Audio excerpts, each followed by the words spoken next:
It's a fair summary. And, there are two ways to do it.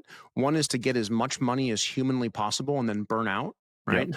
Or the other thing you can do is build a business that grows slowly and sustainably over time that you enjoy running.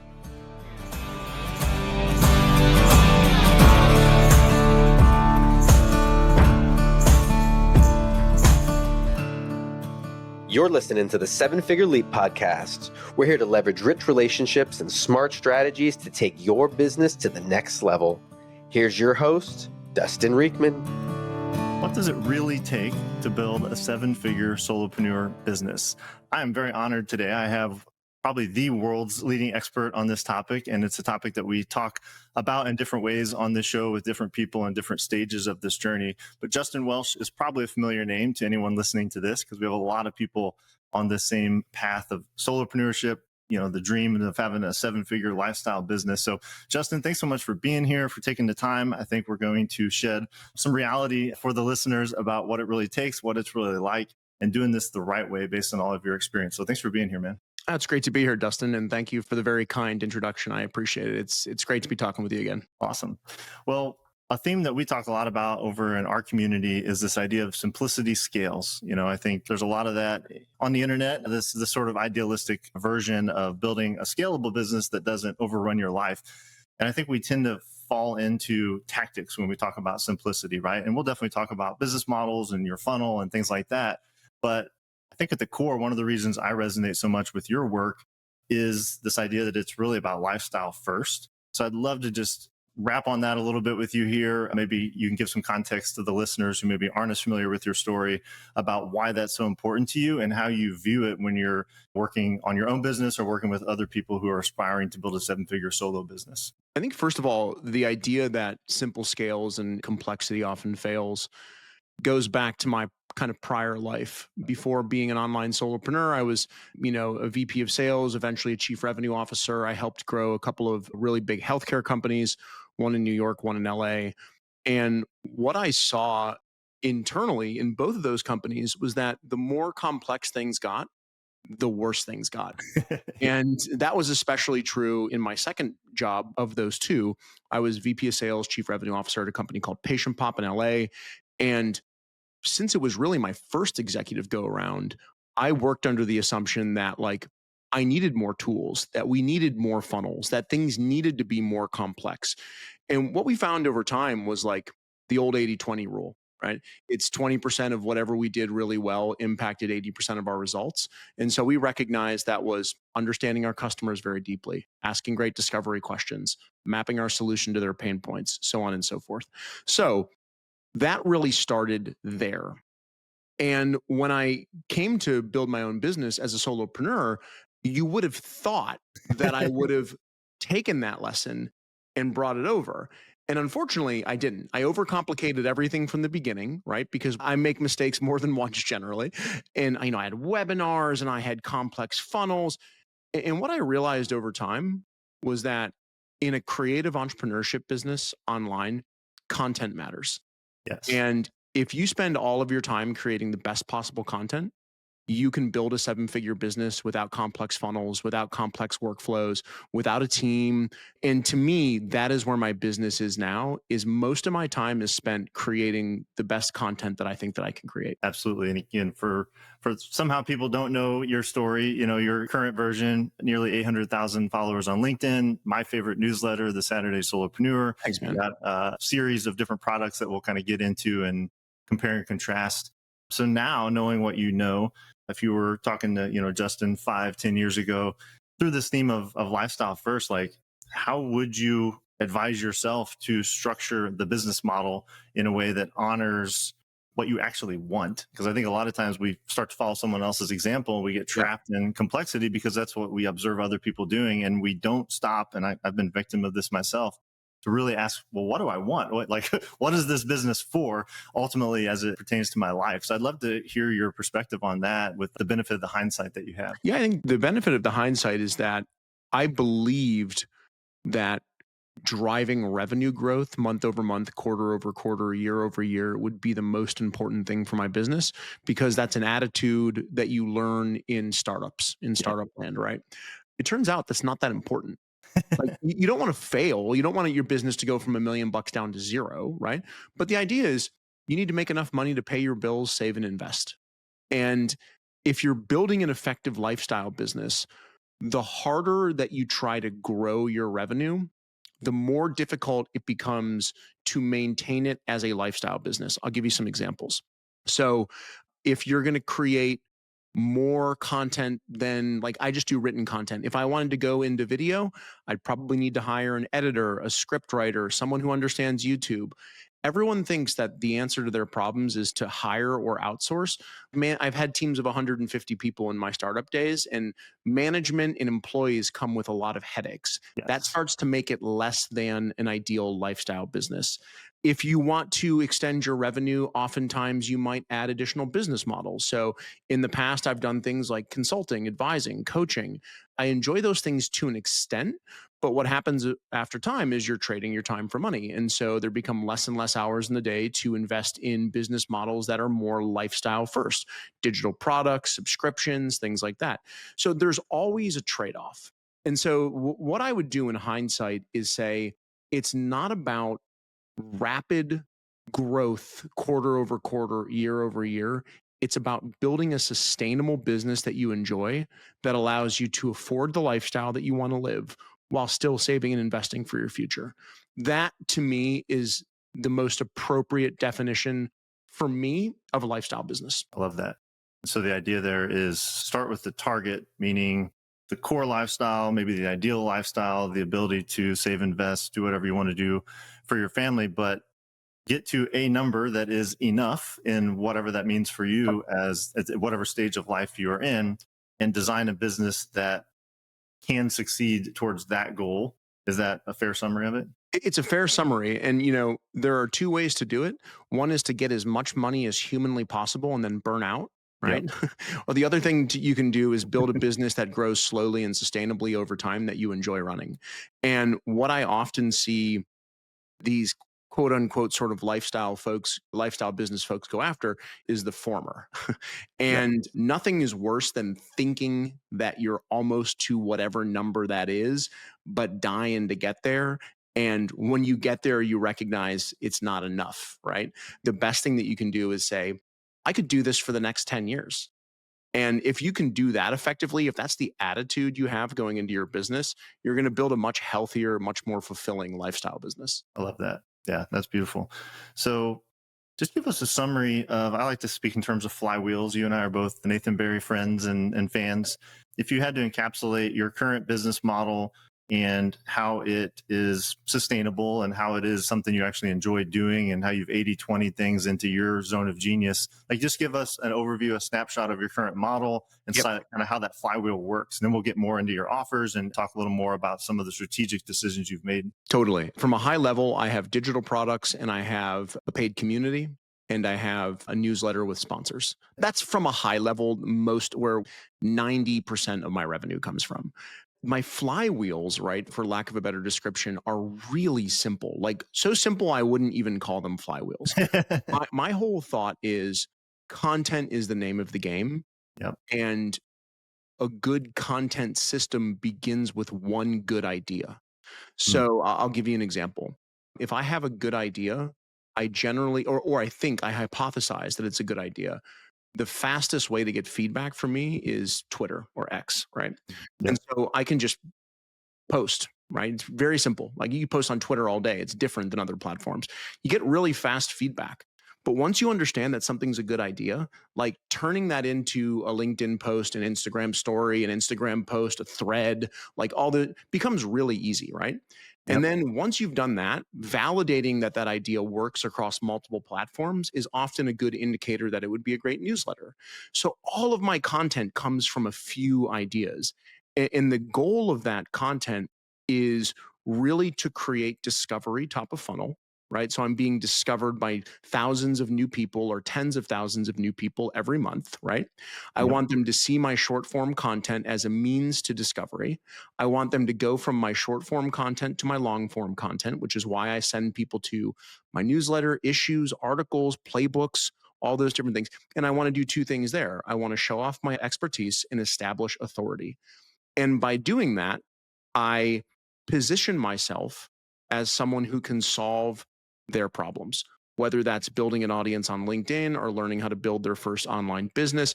And then I have simple, cost-effective digital courses that solve those problems. And so for me, it's discovery top of funnel. This is like my flywheel, for lack of a better description. Yeah. It's expertise and authority, middle of funnel. And then it's understanding the challenges they have and the solutions they're looking for, bottom of funnel, put it to a reasonable price so it's accessible for most of the world, and then over deliver. And if you can do those things, you create, in my estimation, a word of mouth flywheel. Yes. Where people are so amped to go out and say, I had this problem, I bought this thing from Justin and it solved it. And you want to look like a hero to your friends, you go out and suggest the same thing. That's my business model in a nutshell. I love that. And it is a flywheel, because I think the thing that makes it a flywheel is it is a closed loop. And the tail end of what you described there is what makes it such an effective flywheel, is the over delivery.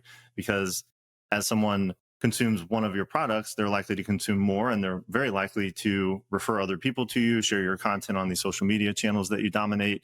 And so you're building a virtuous cycle in the way that you're delivering the experience, right? And I think as we get more into some of your offers and why you introduce community, I think this would be a cool place to point out I'm also a 7-figure solopreneur, right? And I have an extremely different model in a sense, and I have a very different approach to my offers. Actually, it echoes exactly what you just said, right? I'm more in the camp of a higher ticket group coaching experience, because that's my unique ability. It's what I love. I'm not a gifted writer, like you are. And so much smaller attention. We hit 7 figures with less than 1,000 people on an email list and less than probably 5,000 LinkedIn followers. But that was my model. And it's a more intensive, individualistic model in the sense that each client generates more revenue, but have far fewer clients and far less exposure than you. But we still over deliver and we get a lot of referrals. And so I just wanted the listeners to hear, you don't have to be Justin Welsh in the sense of, over 1 million, dedicated followers on social media to still have a 7-figure business. That works great for Justin because his style is writing first, broad-based attention on a single topic.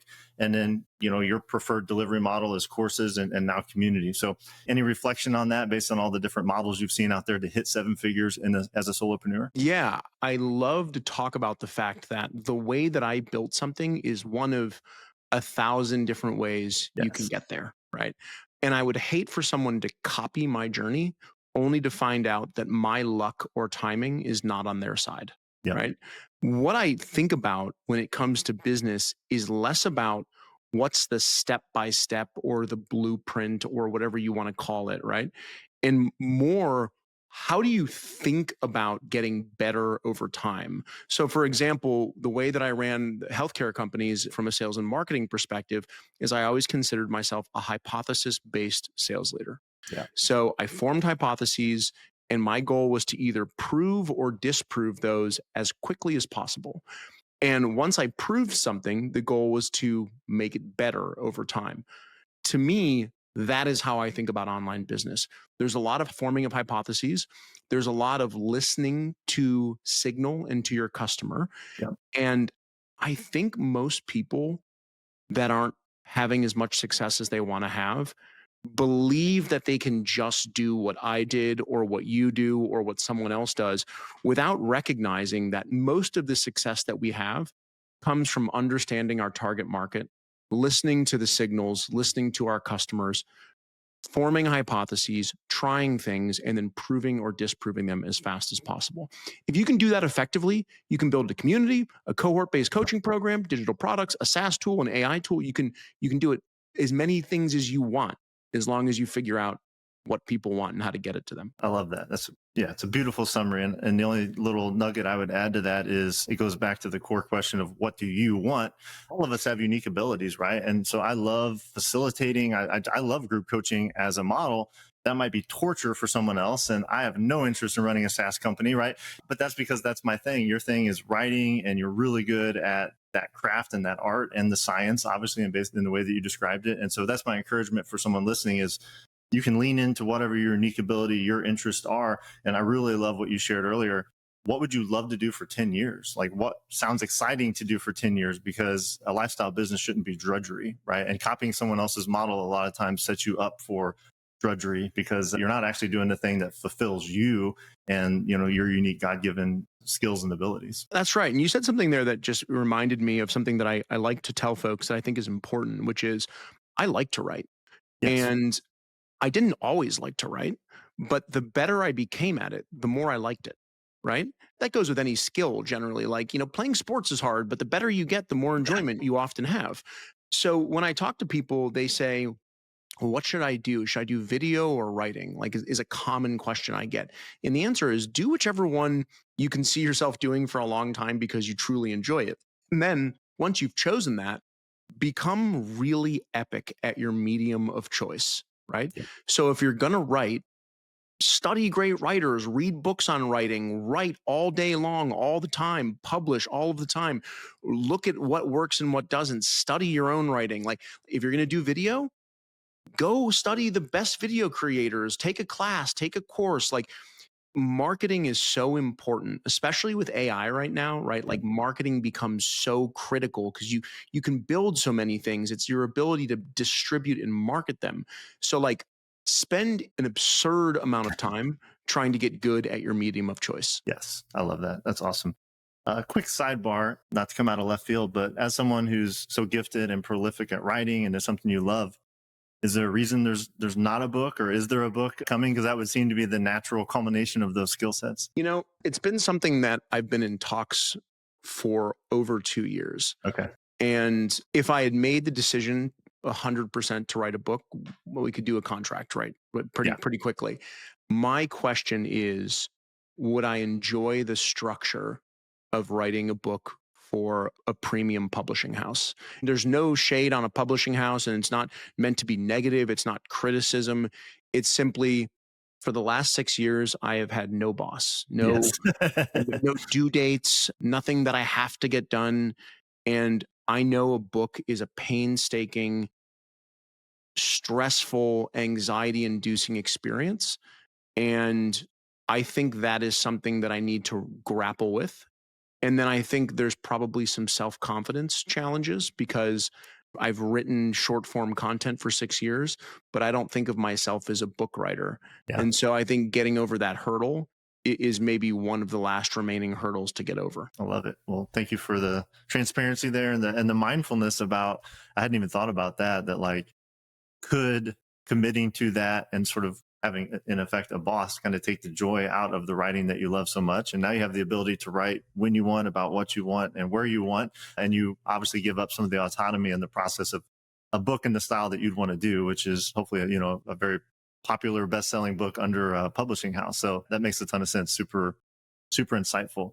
One thing I wanted to touch on a little bit with you. So we actually, officially met as I came in, and I was blessed to be able to do a guest training in the unsubscribed community, which is your paid community. And of course, I came on and talked about podcast guesting, and it was a wonderful experience and really, really well received. I know that foundationally, and you've talked about different things that you've tried over time, but the real core of your product stack has been digital courses, the content operating system, LinkedIn, and then the Creator MBA, which is the real big, meaty, sort of mid-tier course. And also, somewhat recently, you added this unsubscribed community to your product stack. So I'd love to hear sort of the motivation behind that, the good, bad, ugly. What do you think about community in the offer stack and where it belongs for these types of businesses that we're running? So the idea behind unsubscribe was twofold. One is, I believe with the rise and fast growth of AI, being human first in the future is going to be very important. Yes. And so I wanted to bring that human element back into my business. And to give you a sense of how I do that, we do in-person events with our unsubscribed community. So we've had one in London and San Francisco and New York and Chicago, and we're going to Austin next month. Awesome. And it's just really meeting folks and shaking hands, right? And really getting to know people at their core. And that has been a cool experience. That's something that really energizes both me and my wife. And then the other sort of side to it is it's a creative outlet for me. I don't feel the pressure to write about business. I can write about whatever I want. It's my newsletter about unsubscribing from the status quo. And that could take the shape of a business essay, but that could also take the shape of an observation about, something I saw at a restaurant. And I don't have to live up to any certain topical area, which I love. So for me, it's been about expressing creativity. I think as we move towards fewer folks enjoying their social media experiments, AI, the average creative entrepreneur is going to need some sort of community in their offer stack, especially if you're not someone with a million plus followers. I think that's going to be a huge benefit in value add. And so I didn't do it for that exact reason. I did it more for creativity and just getting to know folks and making friends. But I do think it will become important, especially to that kind of like mid-tier audience creator, if you will. Yeah, I totally agree. And I started off more content creation and coaching. And what I've realized over the past, say, 18 months is really the core of our business is community, right? We've had different versions of that and different ways to access that community. And I get asked sometimes the question, like, what's the biggest asset of your business, right? And it's like, actually, the community that we've formed. And I think that that will continue to become a more and more important moat against, our AI. And I also think, as you hit on, it is the most direct, one of the most direct ways that we can have that human to human connection and curate it, right? Where you're actually getting to choose and select who you're in community with and letting people opt into that experience versus opt out of the status quo. So I really appreciate that. And I guess also there's the aspect of it. It sounds like it wasn't a primary motivation for you, but community is a very sustainable model in the sense of recurring revenue, right? Like one of the downsides of selling one-off digital products is they're one-off purchases. And so any thoughts on that as far as the trajectory that this can build in a business from a recurring revenue standpoint? Yeah, I think if I focused more intensely on it, I could continue to grow the recurring revenue around the community. That's not really my goal with this. So to me, it's more just like, if you want to be a part of this, here it is, right? I don't promote it a whole lot. People find it and join it. I think what it's doing for me is showing me the opportunity to create recurring revenue through other means. So when I think about like a sustainability and longevity, I don't need my business to keep growing. I want to make sure that I'm playing defense at this point in my life.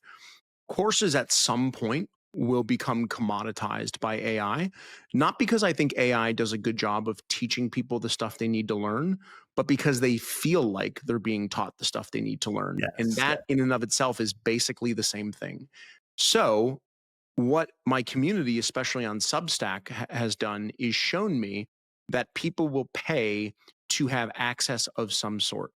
So in the future, if I want to play defense, I could create a paid newsletter with a very simple community chat based around that and simply write for the rest of my life and probably make a good enough living where I won't have any financial problems, right? Yep. So I'm exploring that platform, I'm exploring that business model, but to me, it's really an exciting preview of how I can use the platform to build revenue. Yeah, I love that.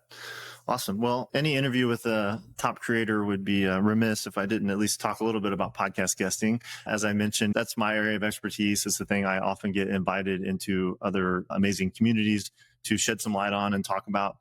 In researching for our interview, you certainly have done plenty of podcast interviews, but I would say as a ratio compared to some of the other creators that I follow, it's on the lower end.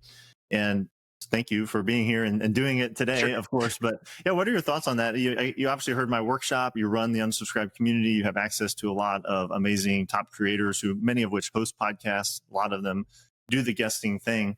I just love your personal thoughts on how it fits into your model. Is it something you think you want to do more of? Is it something you're kind of allergic to? There's no right or wrong answers here. You're not going to offend me, but I would love to get your thoughts on it. It's not something that I'm allergic to. I think when I first, I guess, was in the beginning of my journey and getting some traction, I was a fast growing creator who lots of people wanted to chat with. And I took that opportunity to have those conversations.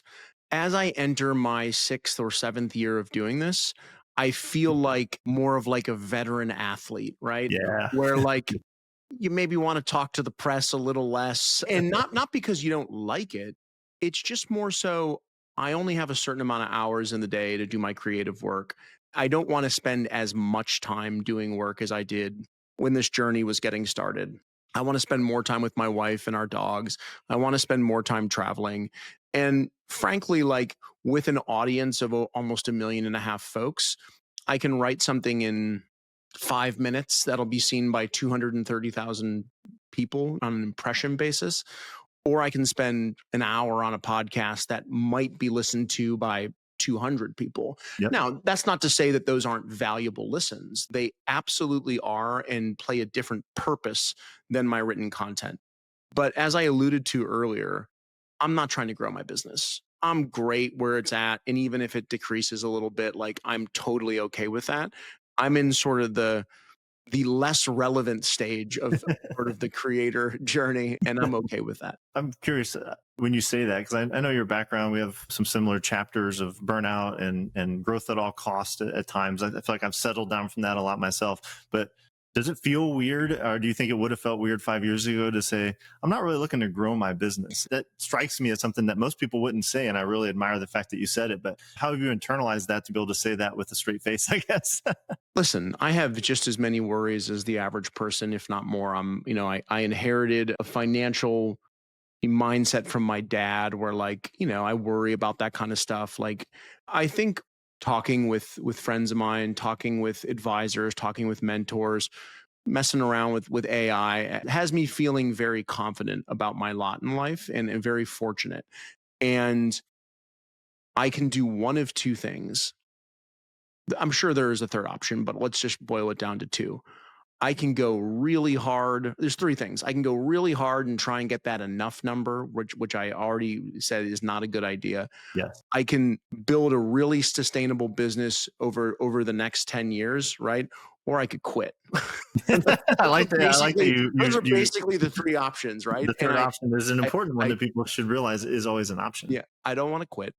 And I don't want to go as hard as I can for some imaginary number that probably won't make me feel any better. So to me, the only option that's left is to do something that I enjoy. And the only way that I'm going to enjoy that is if I'm working a couple of hours a day and spending the rest of my time doing the stuff I want to do with people I want to do it with. So that's really sort of how it boils down to how I think about growth. It might grow anyway, but if it Right. doesn't, it won't be the end of the world. That's awesome. I love that. It's a very mature answer. It's one that I'd say I've grown into adopting for the most part, a similar mindset. That's definitely a big takeaway for me is hearing you say that and articulate so clearly why you can choose the second option and feel really fulfilled in that decision. So as we kind of move to the final chapter here, because it's, the time it is, AI's come up as some portion of almost every answer that you've given. So I'd love to just zoom in a little bit on that and talk a little more about AI's role in your business and sort of where you see that going in the creator economy and solopreneurship, maybe, the pros, cons, how you see to leverage it the right way. There's a lot of questions in there, but sort of, Justin Welsh's take on AI in the age that we're in, because it's definitely not something that is going away. Let's start with the cons, right? Because I think the cons are pretty maybe common things that people will talk about is I see it as almost potentially the death of creativity, which I don't love. Now, I might find that is in fact completely untrue, right? But I don't know. I enjoy listening to a band who wrote their songs and played their instruments and has a journey and a story behind them. I enjoy reading a writer who is a real person with real experiences and real unique flaws. I worry that AI will rob us of those experiences. But on the flip side, the pro is that the more human centric that you are, the more unique your experiences are, the more you're going to stand out in that world. There is sort of an equal but opposite reaction to each one of these cons. That is my biggest concern, is that creativity becomes something that is no longer valued. And I think creativity should be valued. I think the pros are as follows. I can work a lot faster, right? Let me give you an example. If I don't know what to write for my newsletter this week, I'll just drop a voice note into Claude and chat through a bunch of things in my head and say, like, connect these dots and help me think of something to write about, right? I've written 200 plus newsletters, and 4,000 pieces of social content, so usually I'm organically inspired through conversations or experiences in my life. Sometimes it's just like I'm staring at a blank piece of paper. I need that help. Claude in particular is a very strong editor. It's really strong at giving feedback. So for example, I have a workflow where when I write my weekly newsletter, I'll drop it in there and essentially grade it on a number of criteria that make for a compelling newsletter. And oftentimes it'll come back and say, this stinks, right? And like, and so then I have to fix it. But that's a lot better than like hiring an editor or trying to edit my own stuff, or like my wife helps a little bit on that side. But it's been able to allow me to see the errors in my storytelling and how compelling I'm being. And I love that it's teaching me, right? So over time, as I upload my newsletters that I write, they're getting better because I'm learning essentially from the editor, right? Which I think is very, very useful. Another way that I use AI in a way that I think is a big pro is simply data analytics. As someone who creates an incredible amount of content, I do about, I think, 150 pieces of content a month. It's great at spotting patterns. It's great at helping me form hypotheses like we talked about earlier. It's great at telling me why something didn't work generally. It's not always right, but it's generally, I think, directionally correct. And so I use it to work faster, to write and edit more effectively, right? So it helps me really, really take those newsletters to another level, and then to analyze all the data that I get from that. And I think that has been not just a time saver, but an improver of the effort that I make is now, it pays off more. Yeah, I love that. Yeah, and what I hear there is not at all a replacement for your own creativity, Correct. but an amplifier, an optimizer, a thought partner in a sense for ideation and editing and review and analytics. The other thing, the word that you said is story. And so I feel like anytime I think about AI, I sort of think of the other side of the coin as story, and that AI can, of course, create stories and make stuff up. But I think the thing that still attracts people to us as creators and as people running online businesses is our own story, right? It's our own authenticity, transparency, vulnerability, all the things that go into that. What are your thoughts on just story? And especially, it's interesting to me, like, to me, story comes up naturally because most of my content is longer form, podcasting, podcast guesting, things like that. And so story is a natural element when you're in this format. You've told numerous stories, lots of great examples, but in short form, it feels like it's easy to leave out the story or miss the ability to integrate story, I guess. So like, what are your thoughts on the importance of story, especially as we look over the horizon at the emergence of AI? Yeah, I think in short form, stories are harder to tell. You can tease out a story very effectively and lead someone to a piece of longer form content that does the story better justice. But I also think if you're a good writer, you can write a short story in a pretty compelling fashion. I think, what's the famous thing, like, write a story in like less than a sentence and it's like baby shoes for sale, never worn, I think is the example, right? That's kind of an extreme example.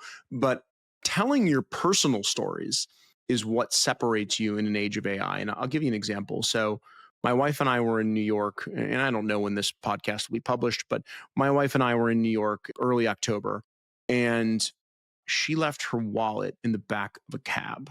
Oof. And she was very distraught because we have a ton of cash. We were paying our pet sitter, all her credit cards, her license, a little note from me, like stuff she couldn't recover.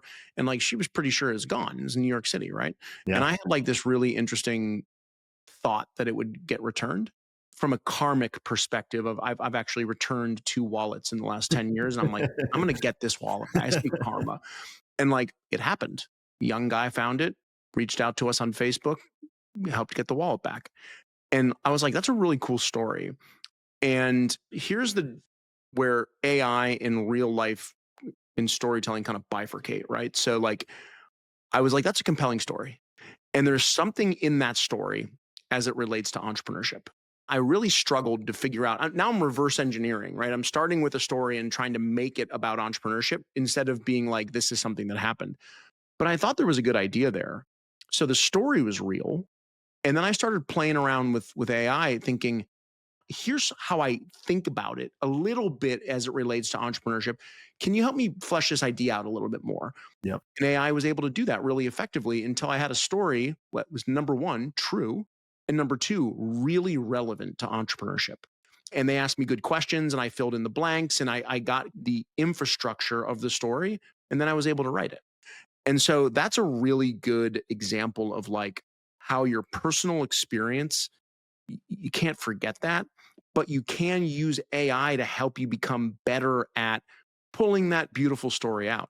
That's what I'm publishing this upcoming Saturday. So like, folks, if they're listening to this, it'll probably be published already, but that's a good example of that, in my That's opinion. awesome. That's a really good example. Yeah, I like that. I'm sorry for Jennifer's panic in the moment, but I like that your insight is like, hey, I've already returned a couple of wallets. Like this is coming back. Like I put it out, it's coming back to us. And yeah, I can already. I'm looking forward to the newsletter to see how this story plays out, because that's a really good hook. So, well, Justin, I really appreciate your time. Again, I know this isn't something that you spend a lot of your creative juices doing, but I feel like we've touched on some topics here that are going to be very evergreen, very useful, very motivational and instructive for people who are on this journey building a 7-figure solopreneurship based business. And I'm just really grateful for you. I'm grateful we've gotten to know each other and that you took the time and space to be here. So as we close out, like, where should people go? They want to go and take that next step with you. I know you've got kind of numerous places we could send them, but what's the best next step for people? Yeah, there's a couple different places. They can go to justinwelsh.me. That's just JustinWelsh.me. If they're interested in learning a little bit about the community that I have, it's theunsubscribed.co, and that's it. That's where you can basically learn most about what I do. And I appreciate you having me on, man. You're a good interviewer, and I thought you asked great questions, and I appreciate you help pulling some of that stuff out of me, because you can only be a good guest with a good host. Absolutely. Well, I appreciate that. And hopefully there's some good fodder from this interview for a lot of future newsletters and LinkedIn posts. So justinwelsh.me, theunsubscribed.co. Definitely want to check those things out and get on the Saturday Solopreneur newsletter when you do that as well. So Justin, thanks again, man. You're a gift to me. You're a gift to our audience, our community. Thanks for being here, and looking forward to staying in touch with you and seeing where these next chapters take you. Appreciate it, man.